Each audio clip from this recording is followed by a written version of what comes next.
CBI ಕೊಟ್ಟಿರೋ ನೀವು CBI ಕೊಡಿ.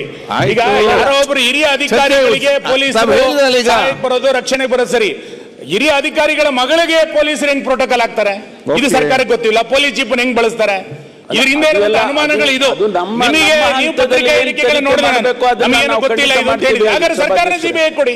ಅಲ್ಲಲ್ಲ, ನಮ್ಮ ಹಂತದಲ್ಲಿ ಏನ್ ತನಿಖೆ ಮಾಡಬೇಕು, ನಮ್ಮ ವಿದಿನ್ ದಿ ಪೊಲೀಸ್ ಡಿಪಾರ್ಟ್ಮೆಂಟ್ ನಲ್ಲಿ ಏನ್ ಇದೆಲ್ಲ ಆಗಿದೆ ಅನ್ನೋದನ್ನ ತನಿಖೆ ಮಾಡಬೇಕು, ಅದು ಖಂಡಿತ ಮಾಡ್ತೀವಿ. ಆದರೆ ಸಿಬಿಐನವರು ಇನ್ವೆಸ್ಟಿಗೇಟ್ ಮಾಡಿ ಯಾರು ಇನ್ವಾಲ್ವ್ ಆಗಿದ್ದಾರೆ, ಎಷ್ಟು ಸ್ಮಗ್ಲಿಂಗ್ ಆಗಿದೆ, ಏನಾಗಿದೆ, ಅದು ಎಲ್ಲ ಸಿಬಿಐನವರು ವರದಿ ಬಂದ ನಂತರನೇ ಗೊತ್ತಾಗ್ತದೆ ವಿನಃ ನಾವೇನು ಹೇಳಲಿಕ್ಕೆ ಆಗೋದಿಲ್ಲ. ಓಕೆ, ಸಿಬಿಐ ಕೊಟ್ಟಿದಾರ ಅಂತ ಇವ್ರಿಗೆ ಗೊತ್ತು ಇಲ್ಲ ಅಂತ ಹೇಳ್ತಿದ್ದಾರೆ. ಸಿಬಿಐ ಕೊಡ್ಲಿಕ್ಕೆ ಇವ್ರು ಏನು ಅಂತಾನು ಸ್ಪಷ್ಟ ಮಾಡ್ತಿಲ್ಲ. ಹಾಗಾದ್ರೆ ಈ ತನಿಖೆ ಎಲ್ಲಿದೆ ಅಂತ ಸರ್ಕಾರಕ್ಕೆ ಗೊತ್ತಿಲ್ಲ ಅಂದ್ರೆ ಹೆಂಗಾಗತ್ತೆ ಸರ್? ಸರ್ಕಾರಕ್ಕೆ DRI ತನಿಖೆ ಮಾಡ್ತಿರ್ಬೇಕಾದ್ರೆ ರಾಜ್ಯ ಸರ್ಕಾರ ಏನು ಮಾಹಿತಿ ಇಲ್ವಾ? ಇಷ್ಟು ಪ್ರಮಾಣದಲ್ಲಿ ಚಿನ್ನ ಸಾಗಾಣಿಕೆ ಆಗ್ತಿದ್ರೆ ಗೃಹ ಸಚಿವರಿಗೆ ಏನೂ ಗೊತ್ತಿಲ್ಲ ಅಂತಂದ್ರೆ ಏನ್ ನಡೀತಿದೆ ಸರ್? ನೋಡಿ, ತನಿಖೆಯಲ್ಲಿ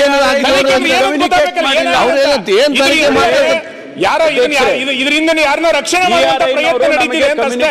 ಇದರಿಂದ ರಕ್ಷಣೆ ಮಾಡುವಂತ ಪ್ರಯತ್ನ ನಡೀತಿದೆ. 3 ದಿನ ಆಯ್ತು ನಡೀತಾ ಇದೆ. ಈಗ ನೋಡಿ, ನೀವು ತಪ್ಪಿಸ್ತಾರೆ ಶಿಕ್ಷೆ ರಾಜಕೀಯ ಮಾಡ್ಲಿಕ್ಕೆ ಹೋಗಬೇಡಿ. ಈ ವಿಚಾರಣೆ ತನಿಖೆ ನಡೀತಾ ಇದೆ, ನಮ್ಗೇನು ಮಾಹಿತಿ ಕೊಡ್ಲಿಲ್ಲ ಅಂತ ಹೇಳಿದ್ದಾರೆ. ನಿಮ್ಗೆ ಹೆಚ್ಚಿನ ಮಾಹಿತಿ ಬೇಕಾದ್ರೆ ಕಚೇರಿಗೆ ಹೋಗಿ ಅವ್ರಿಗೆ ಮಾತಾಡಿಕೊಂಡು ನಿಮ್ಗೆಲ್ಲ ಮಾಹಿತಿ ಕೊಡ್ತಾರೆ. ಸುರೇಶ್ ಬಾಬು, ಒಂದೇ ನಿಮಿಷ. ಸುನಿಲ್ ಕೇಳಿರೋಂಥದ್ದು ಅದು DRI, ಅದು CBI ಏನ್ ಬೇಕಾದ್ರೂ ಮಾಡ್ಲಿ.